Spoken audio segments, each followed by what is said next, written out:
Welcome to another episode of According to Amabile. I'm your host, Michele Amabile, and today I am joined by John Waite. You know the hits, Missing You, Changes, When I See You Smile, Bad English, written by the great Diane Warren. He has a show this week at the Carteret Performing Arts Center in New Jersey. He's on tour. Many more dates to come in 2026, coming soon to your city. He's got a documentary you could watch called The Hard Way, and Netflix has a show based on his song Missing You. Now, when I was talking to John, we did this on the phone today because he had a flight he had to catch, LAX, and it was kind of hard to do a Zoom. So I hope you enjoy John Waite on According to Amabile. Welcome to another episode of According to Amabile. I'm Michele Amabile, your host, and joining me today is John Waite. As a solo artist and lead singer of the Babies and Bad English, John Waite was a fixture of radio stations 70s, 80s. He's got a new record coming out in December. He is currently on tour coming to the Carteret Pack with Jeffrey Gaines. He's got many more shows going into 2026 all around the country. And John, I'm so happy to talk to you. Last time I saw you was at Light of Day in Red Bank, and you were awesome that day. Oh, yeah. Enjoyed that very much. Yeah, it was a great night. Thank you very much for checking in with 107.1 The Boss. The great John Waite, he's got all the hit singles, Missing You, Bad English, Ignition, probably one of my favorite albums. And thank you. Oh, absolutely. Neil Giraldo produced it. My old friend. And work with the great Ivan Krall. I believe he lived in Little Silver for a little bit, right? Yeah, I mean, Ivan, he lived in Little Silver. And I used to come down there and write songs with him, or he'd come up to see me in Manhattan. But we were together playing for years and years. I mean, he was on 3 albums and the songs that we wrote together. And, he's passed away now, but he was such a marvelous guy. I still miss Ivan. I mean, he's one of the best. Well, you've got some Jersey connections. Even though you were living in the city, I know that we have a deep affection and love for you here in New Jersey. You co-wrote a song with Glenn Burtnick on one of your of course. projects. Of course, Glenn's like the most underrated sort of secret weapon of New Jersey, really. He's great. So we are looking forward to you coming back. This tour has been going great for you. You are coming to the Carteret Pack on the 12th. That's Wednesday the 12th. We're looking forward to the show. And you've got a crack band with you. Don't you have a member of Matchbox 20 in the band? Yeah, Matchbox. We have Kyle Cook on guitar. Kyle's been playing with me for about 15 years on and off.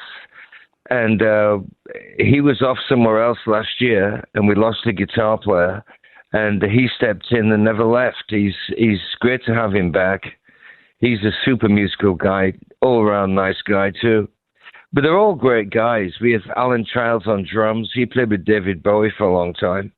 And Tim Hogan, he's been with me for 20 years. But the band is, we've been so busy the last 3.5 years.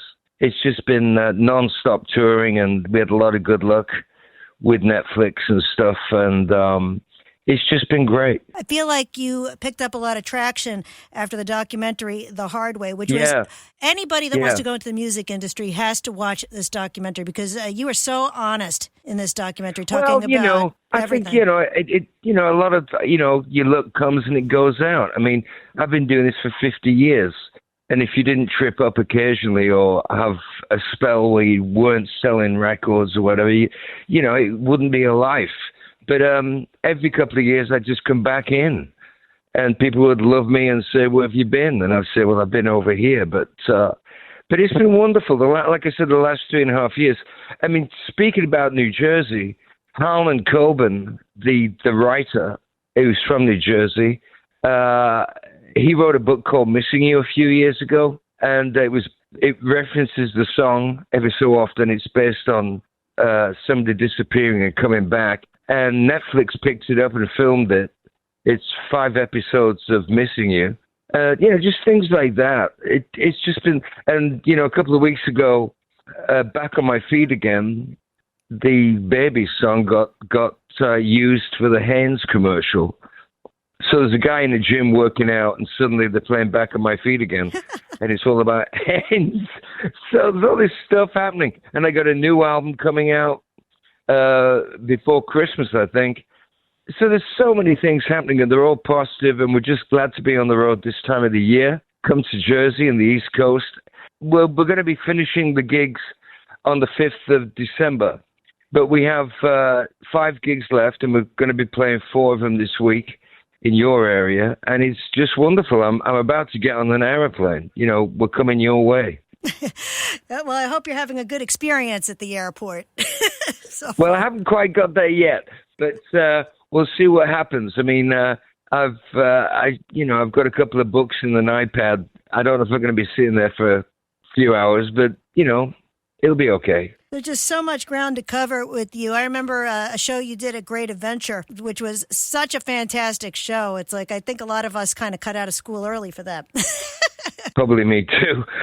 Yeah, no, it's you look back at those gigs and it's hard to believe that it was all going on, back then, and we're all just kids, really. But a lot of people that have long careers, they have people that come to see them play all their lives. You have this relationship with the audience where they're almost family. You don't really know them, or maybe you know a couple of them, but the music has meant such a lot to them, and it's meant such a lot to me personally that they come.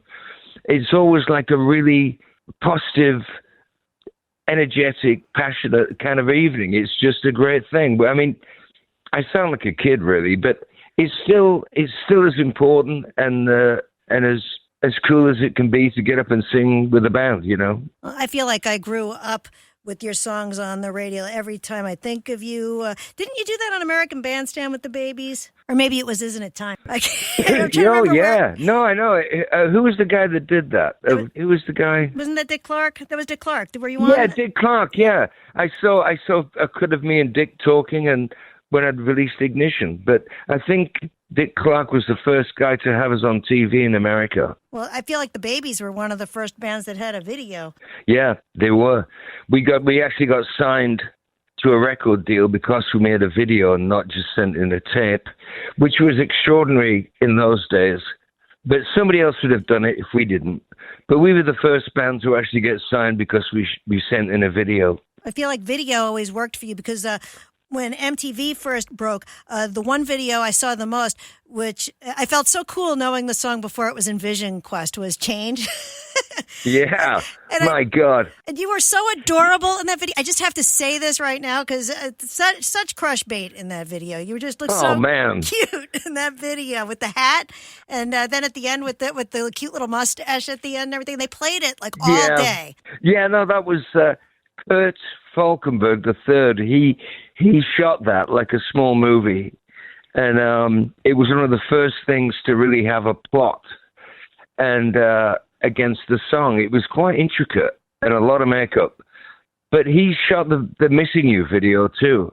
So, if it works, you don't fix it. I mean, Cole went on to make movies, Well, I love the story of Missing You. Like, if I'm telling this correctly, you had most of the songs recorded for No Breaks, but you didn't have a single. And I've heard this from so many musicians that they feel like they don't have a single, and then all of a sudden it just kind of materializes like magic. Well, I think once you've got the majority of the record, and you're sort of thinking, well, that's it, I've got it. You suddenly realize what you don't got, as they say in New York, and it was really obvious that we needed something of that nature, but it came out of nowhere. It took 20 minutes to write.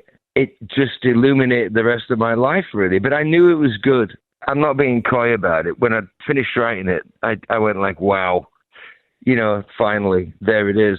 It was a tremendous moment. It's such an iconic song. As a matter of fact, Tina Turner covering it, you had to have been honored with an icon like her doing the song. Oh, man.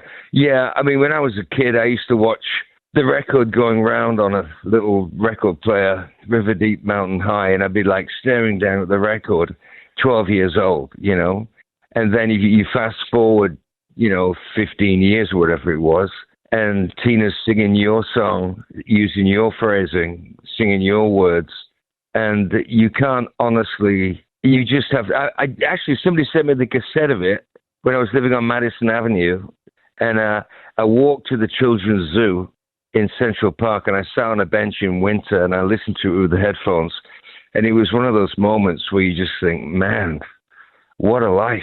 Just what a gift too, like to have a Well, colleague recognize your yeah. talent like that. No, I mean, especially from the African American aspect of that, it's like the whole thing that I love so much about rock and roll was based in blues and all those guys. And then you got the queen of it singing one of your songs. I mean, it's breathtaking, really. You can't describe it. And you mentioned your love of the blues. Like I remember you once described Bad English as kind of like the supergroup, kind of like Humble Pie was a Yeah. supergroup. And that's a great way to describe that group. You had a huge hit with "When I See You Smile." And I'm sure that gets a huge reaction when you perform that. Even Oh, now. it does. Yeah, no, I'm just, all the baby songs work still. It might have been ahead of its time. It might sound a little vain to say that, but I was trying to write songs that were influenced by my roots, and they were all in like folk, country, and blues. And it wasn't necessarily just straight out rock and roll. So the words had themes and stories. And it was my phrasing, I suppose, is blues phrasing. You know, it isn't big operatic arena rock kind of stuff. It's more rooted in the blues. So I think that kind of music is eternal. You know, it transcends fashion. It's always going to be something that touches people's hearts, you know? Well, I was told a long time ago that John Bon Jovi was a big fan of the Babies. And if you kind of listen, you can almost kind of hear it with the choruses a little bit with him. Well, yeah. You know, I mean, like I say, I mean, I think we were just maybe 6 months ahead of the pack when we came. And I think at first people looked at us and went like, what's that? You know?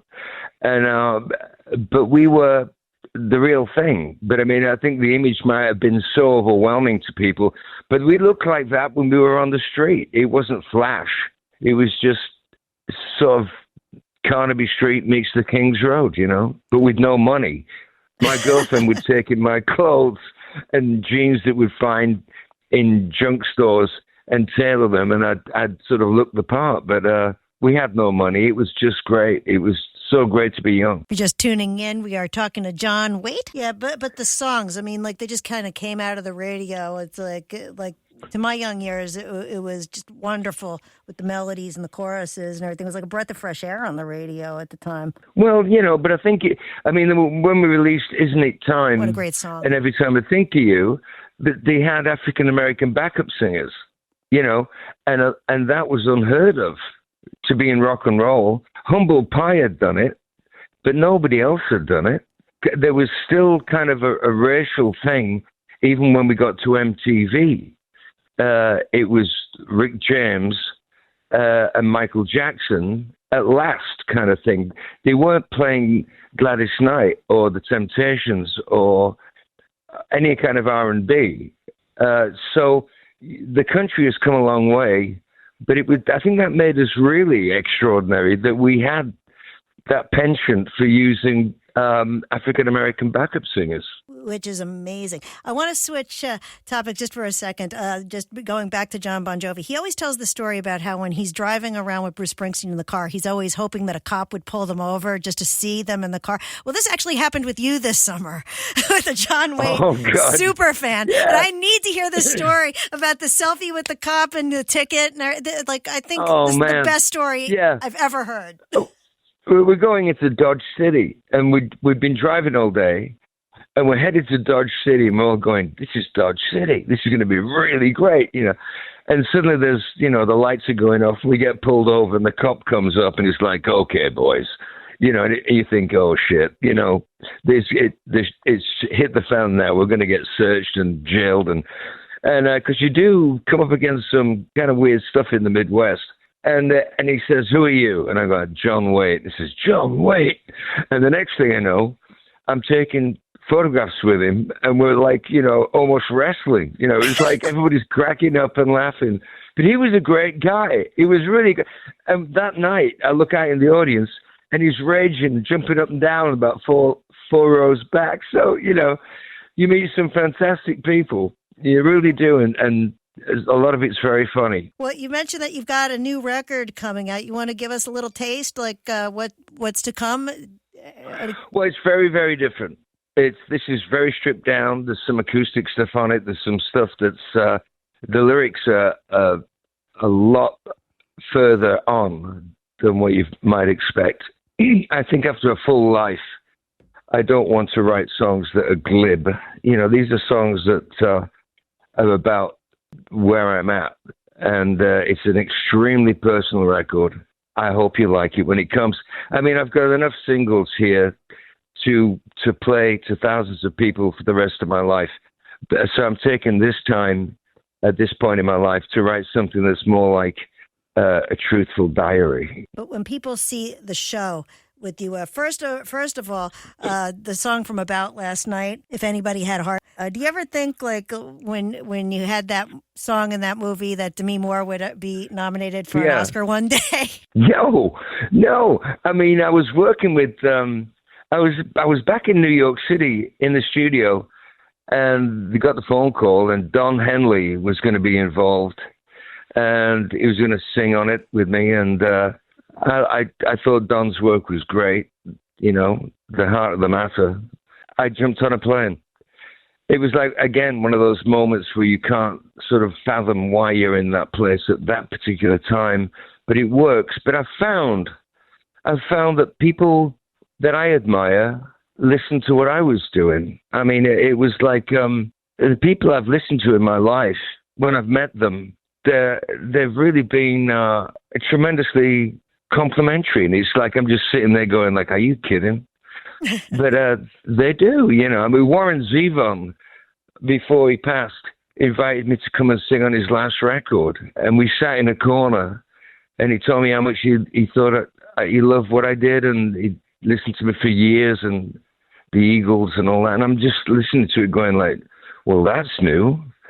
But people don't ring up and say how much they like you, but when you meet them, there's always a big smile. And Warren Zevon finally going into the Rock and Roll Hall of Fame this past week. And very well deserved, too. I mean, he was one of the modern poets that didn't follow the path. He was always on the outskirts of stuff, and he wrote such beautiful songs, Yes, he did, but so do you. And I can't wait to hear all of them at the Carteret and on this tour, and I know people have been enjoying it because you've done some great, you were touring with Rick Springfield this summer, you were out with Foreigner and Styx last summer, so you're playing with a lot of audiences that are getting the full John Waite experience. Yeah, so am I. I mean, you get to the point where it's like you just can't wait to get out there. And once you hit that first chord, everything takes off. But the last couple of years, we've been playing to like 14,000 people a night. And in between, we've been going off and doing smaller gigs. But we've really, I mean, at the end of this year, I think we'll have played somewhere near 90 dates. Wow. And you might think, well, you could always do 100.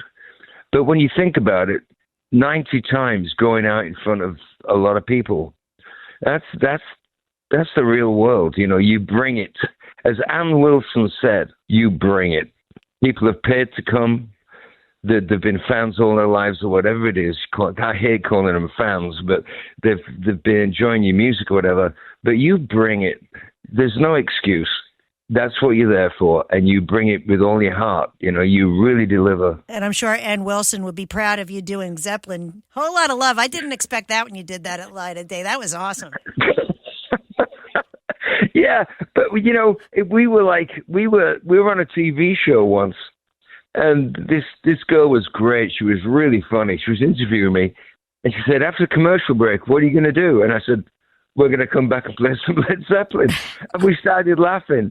And then we went off to the side and learned a whole lot of love and came back on and played it as we playing the credits. So it was just good fun. But it's a nice workout. It's a nice way to send off the night. It's get some blues. Absolutely. Awesome. Now, I've got some lightning round questions, some fun questions. You ready to play? Yeah. All right. First concert you ever went to? My brother's band. He had a band called the Wildcats. And I just stood and watched in a youth club and watched my brother play the guitar. He's a genius guitar player. I learned everything from him, really, my brother Joe. but I would have been about 12. Yeah. Okay. How about a song you wish you'd written? I Can't Make You Love Me. Ah, what a great song. I think it's such a beautiful song. Oh, Fast Car by Tracy Chapman. And just about everything that the Beatles did or Stones. I mean, a good song is eternal, but some of them stand out. When you're on the road, do you prefer coffee or tea? Oh, coffee. I've just finished my third cup this morning. I mean, yeah, the one thing you need on the road, or the two things you need, is a lot of sleep, if you can get it, and a lot of coffee. And the rest of it takes care of itself. Well, there's plenty of options to get coffee in every city, which brings me to my next question. What's your favorite city to play live? Oh, man. Well, all of them are the same city, really. It all coalesces into the evening. I could say it's New York City. I could say it's LA. I could say it's Chicago. But it wouldn't be truthful. I think the whole point is that it transcends that. Yeah.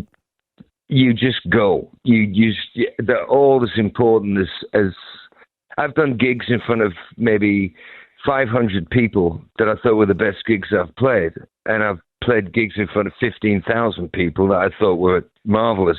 I've played the Rose Bowl. I've played to so many people you couldn't see the back, and it doesn't matter.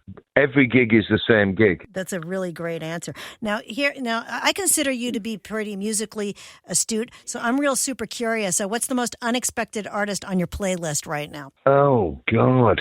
Well, it would be old blues guys, I think.